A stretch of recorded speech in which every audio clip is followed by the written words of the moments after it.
you? What do you want? Now don't you move. My hands aren't as steady as they used to be. By Thor's godly manes, you will not touch my beard, or you will feel the wrath of Dr. Video's cheesy skits.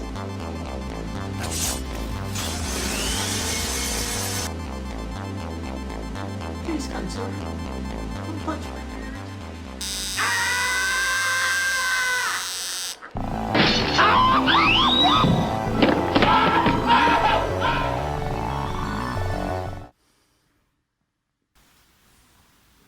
This feels weird, man. So, after Thor the Dark World, I wasn't really excited to see the third installment of Thor. But if this happens to us now, Yeah, it's my least favorite Marvel movie. That's why Thor Ragnarok surprised me so much and pushed all my nostalgic buttons.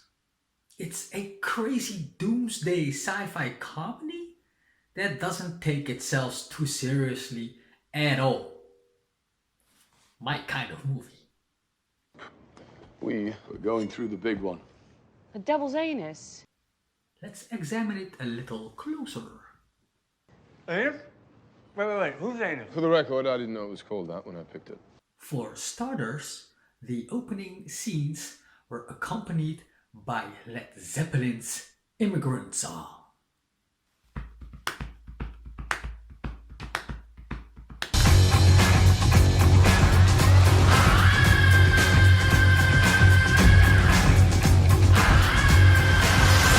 Asgard is dead. To understand the full genius of including this song, we have to go back to its origins. Led Zeppelin kicked off their 1970 European tour in Reykjavik, Iceland. In an interview, they explained to be so inspired by the country and culture, they wrote the Immigrant Song. The song is written from the perspective of Vikings. They are sailing westwards from Scandinavia and are trying to find new lands. Maybe Iceland. The song has a very raw feel to it. The high speed matches Thor's hammer, and it has guitar riffs that seems to echo galloping horses.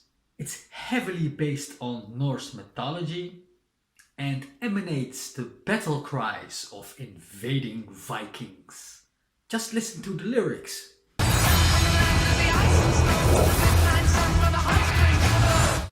The hammer of the gods. Hi there. We'll drive our ships to new lands.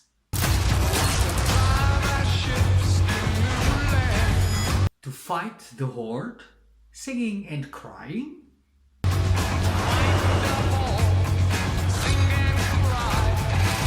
Valhalla, I am coming.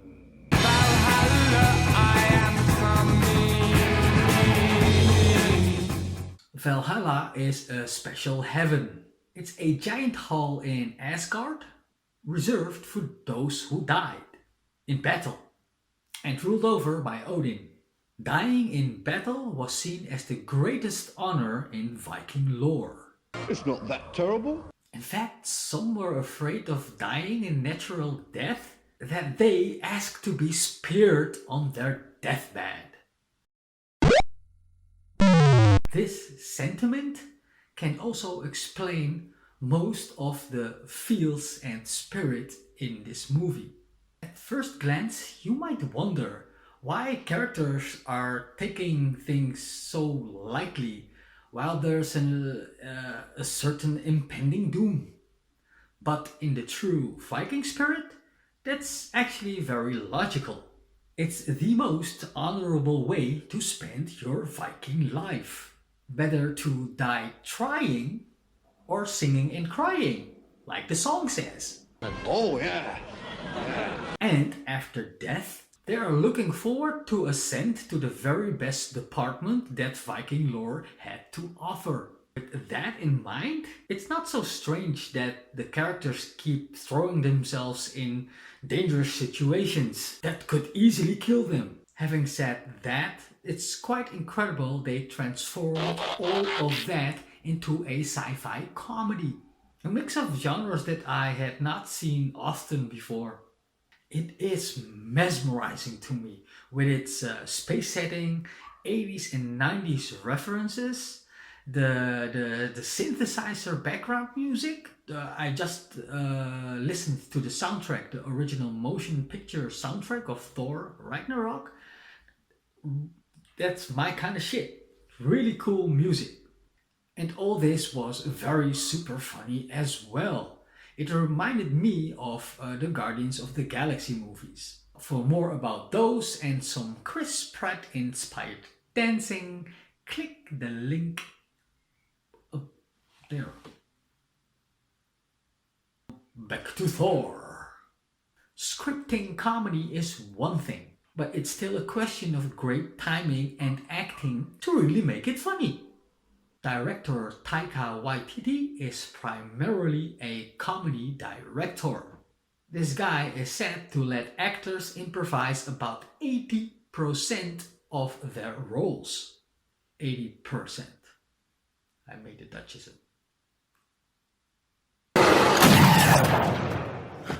Hey man, I'm cool. This is me. We're gonna jump on that spaceship and get out of here. Wanna come? This is one of the reasons I believe this movie is so funny. All the actors are having a blast. Now let's dive into those characters. Marvel has done a perfect job with their casting, and this movie is no exception. I cannot think of a better person to play the God of Thunder. I accept your surrender. A God character could easily end up being a cocky, stubborn guy. But we already have a few of those. Look at Doctor Strange and Iron Man. Or even like a goody two-shoes like Captain America. Not to mention, the character of Thor is actually quite lame. Chris Hemsworth makes him so likable, funny, and totally disarming. He's often at the mercy of all sorts of shits that makes it funny too. I can't even count on how many times the God of Thunder has been electrocuted and shocked during his movies.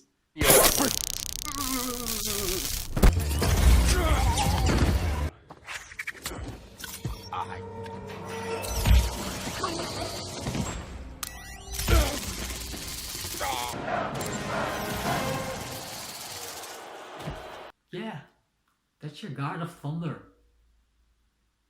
But he is down to earth and still being upbeat, while he's going through some pretty Shakespearean bout of drama. You ready for another bout? Spoiler alert. He is surrounded by death, betrayal, and sadness. His father, his mother, his brother, they all die. His hammer shattered. He loses an eye. And suddenly, there is his evil sister, who is destroying the whole universe. His humor doesn't come from some bitter coping mechanism. It seems to emerge from a more naive and almost childish attitude. He's not actually trying to be funny, but the way how he acts and talks makes it funny to us. He seems to be quite oblivious to it himself. He is almost like a prepubescent teen, making commentary on the world, completely unaware of his innuendos in his words. So I used to spin it really fast, and it would pull me off Oh my god, Emma pulled you off. the ground. It would pull me off the ground up into the air, and I would fly. He possesses an endearing childish enthusiasm and wears his heart on his sleeve. This only adds to his fish out of water quality. like we've seen in the previous Thor movies. Take for instance the scene where he meets the Hulk again. One of the funniest lines in the movie.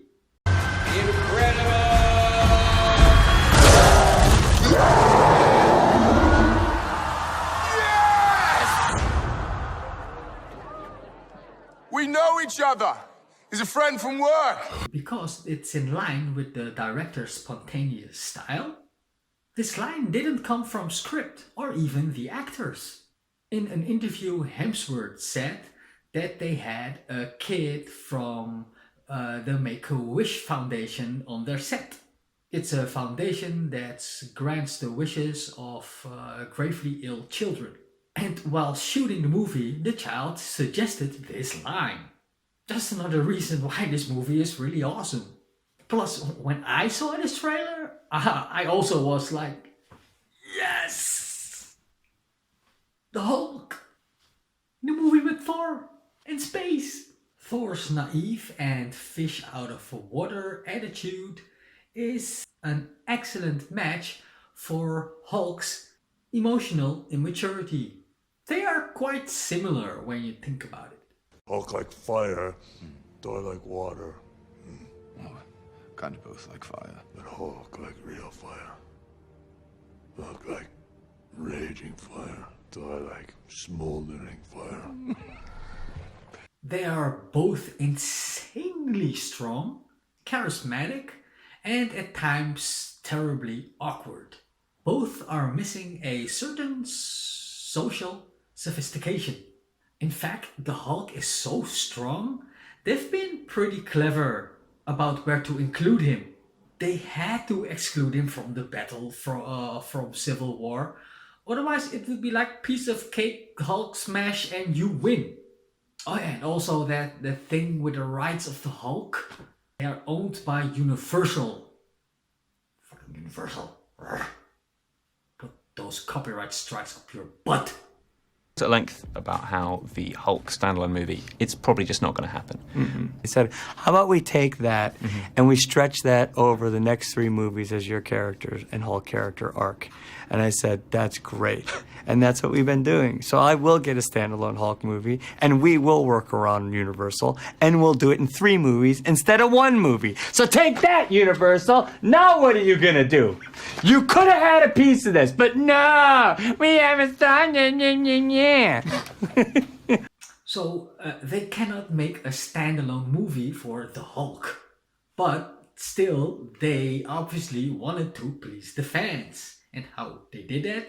They were interweaving the comics. The Planet Hulk comics was now including in Thor Ragnarok. Now that's some good shit.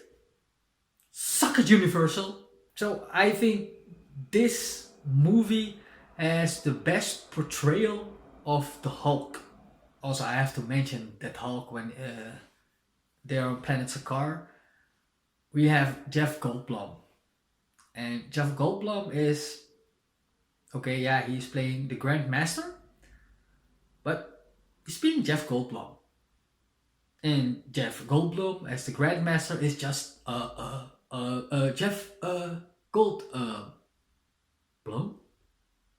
I am the god of thunder! Wow, I didn't hear any thunder, but out of your fingers, was that like sparkles? As I was saying in previous reviews, Marvel started out with generic, lame, boring villains. But with time, they finally start to get better. Hela, who's the previously unknown sister of Thor and daughter of Odin, is a pretty badass villain. The goddess of death. It's come to my attention that you don't know who I am. I am Hela, Odin's firstborn, the commander of the legions of Asgard, the rightful heir to the throne, and the goddess of death. It's not that story-wise she is so original, but she is freaking powerful.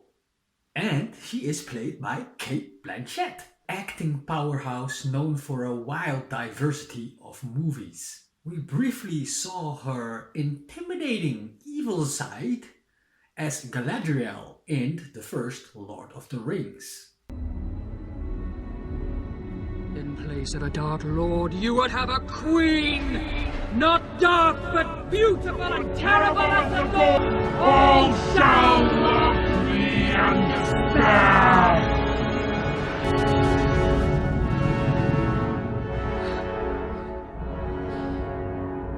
So when I saw in the trailer that she is going to be Hela, yeah, I was like, good choice. I really want to see how that would turn out. She isn't your typical superhero actress, but her main reasons for taking this role are pretty telling. In an interview, she stated she wanted to work with the director, but also if she was able to play the goddess of death. Also, she remarked there had not been a female Marvel villain. But the reason why she even considered this role is because of her children. They introduced her to the MCU. Obviously, she had a blast playing the evil sister. Kneel before me and rise into the ranks of my great conquest. And she is accompanied by Karl Urban as Scourge, who also happens to be a Lord of the Rings graduate. There's a lot of Lord of the Rings actors in the Marvel Cinematic Universe. Just look at this list. In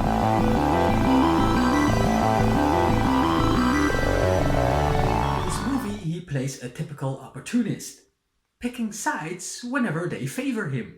But all through the story, it's obvious that the decisions are troubling him. He's not really evil, so being Hela's sidekick really puts a toll on him. In the end, he will redeem himself. I think they could have given him a little bit more screen time to deepen his role, but still, it was interesting. Still, come on man, it's Dredd. Yeah, we had another Judge Dredd in the Guardians of the Galaxy 2, and now we have another Dredd. Yeah, damn. Judge's Dredd also in the MCU. Just popped in my mind. Judge freaking Dredd.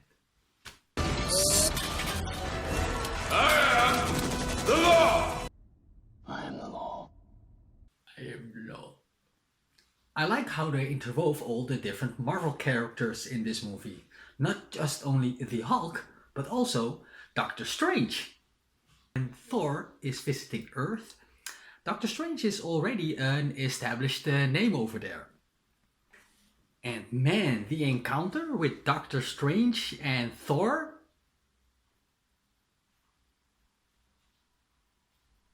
So Earth has wizards now, huh? I don't drink tea. Your adopted brother Loki is one of those beings. Worthy inclusion. Yeah. So if you found Odin, you'd all return to Asgard promptly. Oh yes, promptly. Great. Allow me to help you. Another thing I enjoyed in this movie was seeing that the power of Thor was not only in his hammer, in Mjolnir. In the movie we get an idea that the hammer is all, and without it he is quite a dorky god. We discover along with himself that he has still huge amounts of power in him even when he loses the hammer. Even when he lost his eye, he is still a powerhouse. And then again with the awakening of the god of thunder. Again, for the second time in the movie, there is the immigrant song. All in all, this movie was a huge and very funny surprise to me. I enjoyed this movie very much. I very much liked it. It knocked me out of my socks. I laughed through the whole movie with a big smile. It was gorgeous looking with that 80s synthesizer feel, that background music, the immigrant song, the amazing comedic direction. spontaneous acting powerhouses, and Vikings in space with an 80s ring to it. So Thor Ragnarok, you will get a 9 out of 10 stars. Thanks for watching Dr. Video's Marvel reviews. Please take your medicinal prescription from the red button down below.